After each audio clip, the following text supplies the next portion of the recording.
ആകാശവാണി.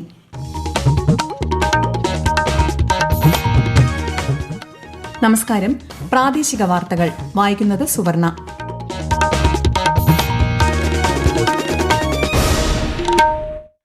പ്രധാന വാർത്തകൾ. കര, നാവിക, വ്യോമസേനകളുടെ അസാധാരണമായ ഏകോപനമാണ് പഹൽഗാം ഭീകരാക്രമണത്തിനെതിരായ ഓപ്പറേഷൻ സിന്ദൂറിന്റെ ലക്ഷ്യപൂർത്തീകരണത്തിന് സഹായകമായതെന്ന് ഇന്ത്യൻ സായുധ സേന.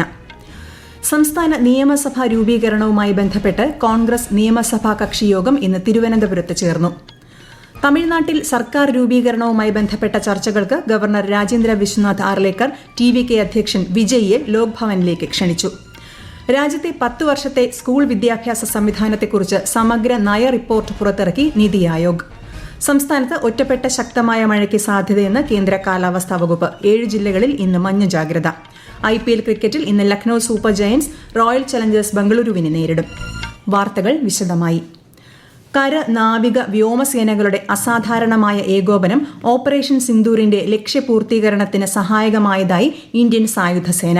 ഓപ്പറേഷൻ സിന്ദൂറിന്റെ 1ാം വാർഷികത്തോടനുബന്ധിച്ച് ജയ്പൂരിൽ നടന്ന സംയുക്ത കമാൻഡർമാരുടെ സമ്മേളനത്തോടനുബന്ധിച്ച് നടന്ന വാർത്താ സമ്മേളനത്തിൽ സംസാരിക്കുകയായിരുന്നു സേനാ തലവന്മാർ. തീവ്രവാദത്തിനെതിരായ ഇന്ത്യയുടെ പോരാട്ടം പൂർണ്ണ ദൃഢനിശ്ചയത്തോടെ തുടരുന്നുവെന്ന് മാധ്യമങ്ങളെ അഭിസംബോധന ചെയ്തുകൊണ്ട് ലഫ്റ്റനന്റ് ജനറൽ രാജീവ് ഘായ് പറഞ്ഞു. ആത്മനിർഭർ ഭാരത് എന്ന ദർശനം ഇനി വെറും മുദ്രാവാക്യമല്ലെന്ന് ഓപ്പറേഷൻ സിന്ദൂർ തെളിയിച്ചതായി അദ്ദേഹം പറഞ്ഞു. Operation Sindoor saw India very consciously and coherently go beyond its erstwhile approaches and methods and target terror across the line of control and our international boundary with Pakistan with precision, proportionality and a clarity of purpose. It was a statement of resolve, responsibility and strategic restraint by a nation. From the outset, the government gave us 2 clear directions: clear politico-military objectives and the operational flexibility to achieve these. ബംഗ്ലാദേശുമായി 2860 പൌരത്വ പരിശോധനാ കേസുകളാണ് തീർപ്പാകാതെ കിടക്കുന്നതെന്ന് വിദേശകാര്യ മന്ത്രാലയ വക്താവ് രൺധീർ ജയ്സ്വാൾ ന്യൂഡൽഹിയിൽ വാർത്താ സമ്മേളനത്തിൽ സംസാരിക്കുകയായിരുന്നു അദ്ദേഹം. നിയമവിരുദ്ധമായി താമസിക്കുന്ന വിദേശ പൌരന്മാരെ രാജ്യത്തിന്റെ നിയമങ്ങളും നിലവിലുള്ള ഉഭയകക്ഷി സംവിധാനങ്ങളും അനുസരിച്ച് തിരികെ അയക്കേണ്ടതുണ്ടെന്നും ശ്രീ രൺധീർ ജയ്സ്വാൾ പറഞ്ഞു. നിയമസഭാ പൊതു തെരഞ്ഞെടുപ്പ് നടന്ന കേരളം, അസം, തമിഴ്നാട്, പശ്ചിമ ബംഗാൾ എന്നിവിടങ്ങളിലും കേന്ദ്രഭരണ പ്രദേശമായ പുതുച്ചേരിയിലും മാതൃകാ പെരുമാറ്റച്ചട്ടം പിൻവലിച്ചതായി തെരഞ്ഞെടുപ്പ് കമ്മീഷൻ അറിയിച്ചു. സംസ്ഥാനത്തെ മുഖ്യമന്ത്രിയെ നിശ്ചയിക്കുന്നതിന് മുന്നോടിയായുള്ള കോൺഗ്രസ് നിയമസഭാ കക്ഷിയോഗം തിരുവനന്തപുരത്ത് ചേർന്നു. കൂടുതൽ വിവരങ്ങളുമായി തിരുവനന്തപുരത്ത് നിന്ന് ആകാശവാണി ലേഖകൻ സ്മിതി M. പള്ളുരുത്തി.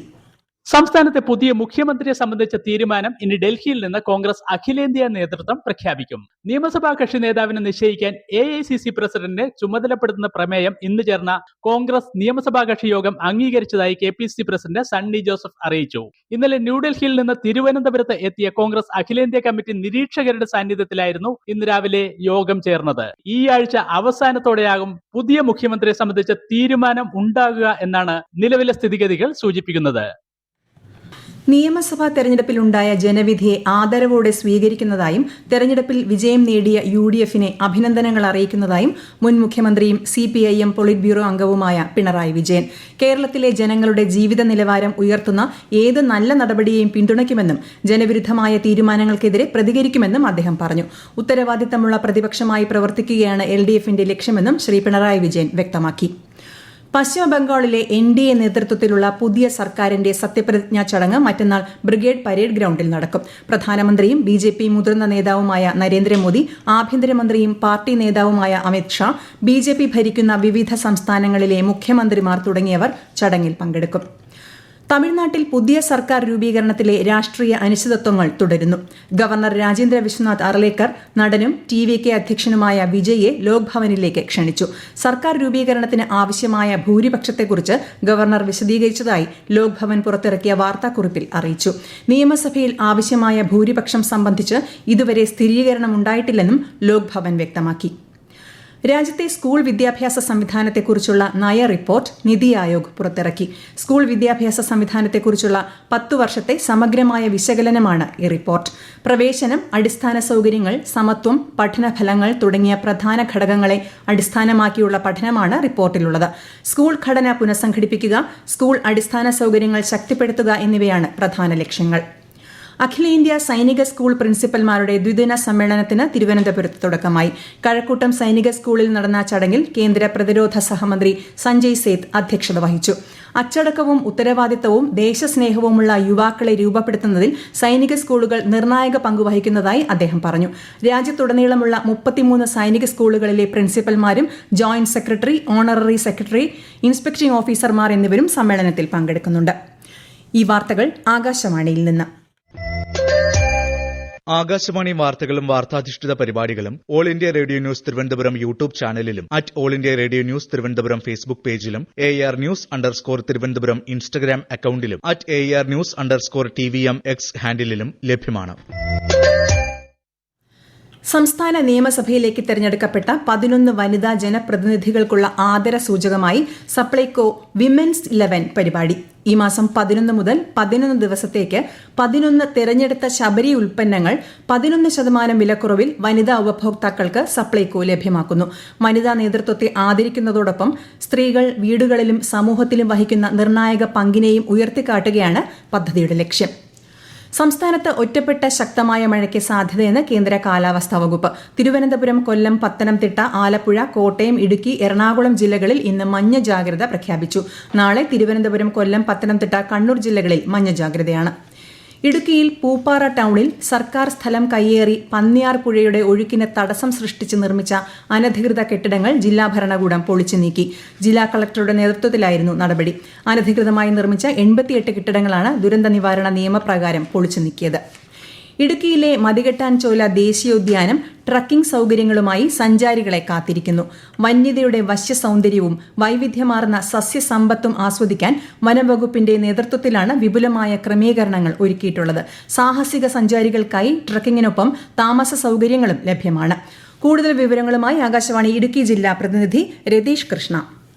ഉടുമ്പൻചോല താലൂക്കിലെ പൂപ്പാറ വില്ലേജിൽ സ്ഥിതി ചെയ്യുന്ന മതികെട്ടാൻചോല ജൈവ വൈവിധ്യം കൊണ്ട് സഞ്ചാരികളുടെ പറദീസയാണ്. മൂന്നാർ ബോഡിമെട്ട് പാതയിലെ ചൂണ്ടലിൽ നിന്ന് ആരംഭിക്കുന്ന 8 കിലോമീറ്റർ ട്രെക്കിംഗ് ആണ് ഇവിടുത്തെ പ്രധാന ആകർഷണം. ആനയിറങ്കൽ ഡാമിന്റെയും ചിന്നക്കനാൽ മേഖലയുടെയും മനോഹരമായ കാഴ്ചകൾ ഈ വനയാത്രയിൽ ആസ്വദിക്കാനാകും. നിത്യഹരിത വനങ്ങളും പുൽമേടുകളും നിറഞ്ഞ ഈ വനമേഖലയിൽ അപൂർവ സസ്യസമ്പത്തും കടുവ ഉൾപ്പെടെയുള്ള വന്യജീവികളുടെ സാന്നിധ്യവുമുണ്ട്. 2008 ദേശീയോദ്യാനമായി പ്രഖ്യാപിക്കപ്പെട്ട ഈ പ്രദേശം ദക്ഷിണേന്ത്യയിലെ ഏറ്റവും പ്രധാനപ്പെട്ട ആനത്താര ഒന്നുകൂടിയാണ്. IPL ക്രിക്കറ്റിൽ ഇന്ന് Lucknow super giants royal challengers ബംഗളൂരുവിനെ നേരിടും. രാത്രി 7:30 ലക്നൌവിലാണ് മത്സരം. അടുത്തിടെ നടന്ന നിയമസഭാ തെരഞ്ഞെടുപ്പ്, ഉപതെരഞ്ഞെടുപ്പ് എന്നിവയുമായി ബന്ധപ്പെട്ട് 1400 കോടി രൂപയുടെ അനധികൃത വസ്തുക്കൾ തെരഞ്ഞെടുപ്പ് കമ്മീഷൻ പിടിച്ചെടുത്തു. 2021 തെരഞ്ഞെടുപ്പുകളെ അപേക്ഷിച്ച് ഈ സംസ്ഥാനങ്ങളിലും കേന്ദ്രഭരണ പ്രദേശങ്ങളിലും ഇത്തരത്തിൽ പിടിച്ചെടുത്ത വസ്തുക്കളിൽ 40% വർധനയുണ്ടായി. വ്യോമയാന മേഖലയിൽ ആഗോളതലത്തിൽ അനുഭവപ്പെടുന്ന പ്രതിസന്ധികൾക്കിടയിലും തുടർച്ചയായ 4ാം സാമ്പത്തിക വർഷത്തിലും 1 കോടിയിലധികം യാത്രക്കാർ എന്ന ശ്രദ്ധേയ നേട്ടം കൈവരിച്ച് കൊച്ചി അന്താരാഷ്ട്ര വിമാനത്താവളം. 2025-26 സാമ്പത്തിക വർഷത്തിൽ ആകെ 1,14,42,583 യാത്രക്കാരാണ് സിയാൽ വഴി സഞ്ചരിച്ചത്. ഇതോടൊപ്പം 73,134 വിമാന സർവീസുകളും വിമാനത്താവളം കൈകാര്യം ചെയ്തു. രാജ്യത്തെ ഓഹരി വിപണികളിൽ ചാഞ്ചാട്ടം. സെൻസെക്സ് 114 പോയിന്റ് താഴ്ന്ന് 77,844-ലും നിഫ്റ്റി 5 പോയിന്റ് നേട്ടത്തിൽ 24,336-ലും വ്യാപാരം അവസാനിപ്പിച്ചു. സ്വർണ്ണവിലയിൽ വർധന. ഗ്രാമിന് 14,025 രൂപ, പവന് 1,12,200 രൂപ.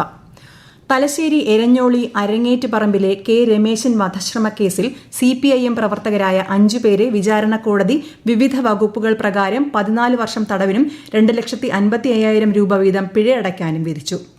പ്രധാന വാർത്തകൾ വീണ്ടും. കര, നാവിക, വ്യോമസേനകളുടെ അസാധാരണമായ ഏകോപനമാണ് പഹൽഗാം ഭീകരാക്രമണത്തിനെതിരായ ഓപ്പറേഷൻ സിന്ദൂറിന്റെ ലക്ഷ്യപൂർത്തീകരണത്തിന് സഹായകമായതെന്ന് ഇന്ത്യൻ സായുധസേന. സംസ്ഥാന നിയമസഭാ രൂപീകരണവുമായി ബന്ധപ്പെട്ട് കോൺഗ്രസ് നിയമസഭാ കക്ഷിയോഗം ഇന്ന് തിരുവനന്തപുരത്ത് ചേർന്നു. തമിഴ്നാട്ടിൽ സർക്കാർ രൂപീകരണവുമായി ബന്ധപ്പെട്ട ചർച്ചകൾക്ക് ഗവർണർ രാജേന്ദ്ര വിശ്വനാഥ് ആർലേക്കർ TVK അധ്യക്ഷൻ വിജയിയെ ലോക്ഭവനിലേക്ക് ക്ഷണിച്ചു. രാജ്യത്തെ 10 വർഷത്തെ സ്കൂൾ വിദ്യാഭ്യാസ സംവിധാനത്തെക്കുറിച്ച് സമഗ്ര നയ റിപ്പോർട്ട് പുറത്തിറക്കി നിതി ആയോഗ്. സംസ്ഥാനത്ത് ഒറ്റപ്പെട്ട ശക്തമായ മഴയ്ക്ക് സാധ്യതയെന്ന് കേന്ദ്ര കാലാവസ്ഥാ വകുപ്പ്. 7 ജില്ലകളിൽ ഇന്ന് മഞ്ഞ ജാഗ്രത. IPL ക്രിക്കറ്റിൽ ഇന്ന് Lucknow super giants royal challengers ബംഗളൂരുവിനെ നേരിടും. പ്രാദേശിക വാർത്തകൾ കഴിഞ്ഞു. അടുത്ത വാർത്താ പ്രക്ഷേപണം രാത്രി 7:25.